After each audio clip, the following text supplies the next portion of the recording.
Bonjour à tous, c'est Edjawan et aujourd'hui on se retrouve pour parler du match PSG-Barça qui s'est soldé par un match nul, donc un but partout, mais qui a permis justement à Paris de se qualifier. Donc justement on va revenir sur ce match et ce match fut vraiment très compliqué pour Paris et on va dire merci à Barcelone de pas être efficace offensivement parce que normalement Paris aurait pu largement se faire éliminer parce que Paris ce soir a vraiment été très mauvais et je pense que c'est même pire que contre Monaco ce qu'ils ont fait comme match. Donc on va commencer par la première mi-temps. Alors déjà dès le début du match, Barcelone a pris la possession du ballon. Donc est-ce que c'était une volonté ou non du PSG? Je sais pas parce qu'au match aller on va dire ils ont réussi à faire jeu égal et c'était les mêmes joueurs. Donc je pense que normalement ils avaient la possibilité d'avoir la possession. Voilà, mais c'était compliqué.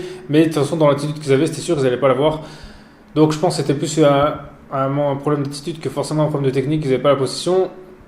Et donc ça commence assez fort parce que Barcelone dès le début ont eu pas mal d'occasions. Voilà, Dembélé a fait beaucoup de mal au PSG. Dès qu'il passait du côté de Florenzi, voilà, Florenzi il n'existait plus, il n'a pas réussi à contenir Dembélé, c'était vraiment compliqué. Après pour Paris, heureusement qu'il y avait le duo Mbappé-Verratti, voilà, Verratti qui faisait des super ballons à Mbappé. Voilà, bon, Mbappé a eu beaucoup de courses dans le vide aussi, donc ça c'était un peu dommage, voilà, il a quand même beaucoup couru pour rien.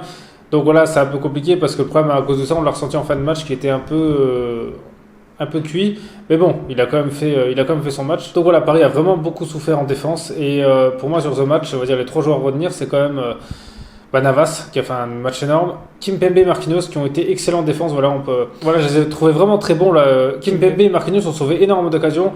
En première mi-temps, c'est Kimpembe plus qui a fait le travail. Voilà, il a sauvé des occasions face à Dembélé. Et en deuxième mi-temps, c'est que Marquinhos aussi s'est sacrifié contre Messi. Voilà, les deux jours-là ont été vraiment monstrueux défensivement. Et heureusement qu'ils sont là parce que sans eux, ça aurait été aussi un autre match. Voilà, je pense qu'ils ont réussi à contenir Messi et Dembélé parce que c'était eux, on va dire, les deux seuls joueurs de Barcelone, on va dire. Ensuite, voilà, Paris a réussi à mettre un but sur penalty. Alors, ça a été quand même un penalty généreux pour moi parce que on va dire que même si c'est vrai qu'il marche sur Icardi, en soi, Icardi n'aurait pas eu le ballon parce que Ter Stegen était sur la trajectoire, donc qu'il l'aurait touché ou pas, quoi qu'il arrive, Icardi n'aurait pas eu le ballon. Vu comment il était placé, c'était pas possible. Donc d'un côté, on va dire pour moi, c'était un penalty généreux dans le sens là que ça aurait rien changé sur l'action. Mais après, on peut dire aussi que le penalty pour Barcelone a été aussi très généreux parce que pour moi, je suis pas sûr non plus ça méritait penalty. Mais bon, donc de ce côté-là, voilà, tous les deux étaient généreux. Donc voilà, le penalty a été marqué par Mbappé. Voilà, il fallait le mettre. C'était un penalty bien tiré parce que pleine lucarne à fond. En général, c'est inarrêtable. Et voilà, ce premier but a fait vraiment beaucoup de bien Paris parce que justement, ça permettait d'avoir un pied en plus vers les quarts de finale. Même si ça changeait rien pour le Barça qui devait mettre encore 4 buts, quoi qu'il arrive, c'était déjà bien pour le moral, quoi. Ensuite, Messi a égalisé sur un but voilà, magnifique parce qu'une frappe de loi comme ça, il fallait la mettre. Je pense que presque aucun gardien l'aurait arrêté parce que personne ne s'attendait à le voir tirer de là. Mais ça résume aussi bien le problème du match, c'est que les joueurs qui ont vraiment été absents dans ce match avaient vraiment été le milieu de terrain qui a été inexistant parce que Messi, vu de la que personne le monte sur lui, bah voilà. C'est pour ça que je me suis dit, heureusement qu'ils n'ont pas retenté ça parce que ce but-là, ça montre un peu le résumé de ce match du niveau de Paris, c'est-à-dire que tout le long du match, on va dire Barcelone, ils auraient pu avoir des occasions comme ça, voilà, ils se sont promenés, c'est-à-dire que personne ne montait sur eux, niveau agressivité c'était zéro, il n'y avait rien du tout, et c'est ça vraiment le gros problème de Paris, c'est que là même Griezmann, hein, franchement son niveau, je ne sais pas ce qu'il est devenu, parce que quand il avait le ballon, il avançait tout seul, personne n'allait sur lui, et je ne vois pas pourquoi il n'allait pas seul. Griezmann, c'est que son niveau a vraiment énormément baissé, et c'est que là pour moi Barcelone, le niveau est très faible offensivement parce que quand on a une équipe comme ça de Paris qui laisse tout faire, heureusement qu'ils n'ont pas tenté plus, hein, parce que sinon il y aurait pu avoir beaucoup plus de buts et à cause de ça Paris aurait pu être éliminé parce que si Messi avait retenté des tirs comme ça parce qu'il aurait pu l'occasion, il l'a juste pas fait. Griezmann aussi aurait pu, voilà, parce qu'il n'y avait aucune agressivité. Et ça, c'est inquiétant. Même si tu as un avance de 3 buts à gérer, si tu sais pas défendre, dans ce cas, tu joues comme un lait, tu as la possession parce qu'au final, le meilleur moyen de ne pas prendre de but, c'est d'avoir le ballon.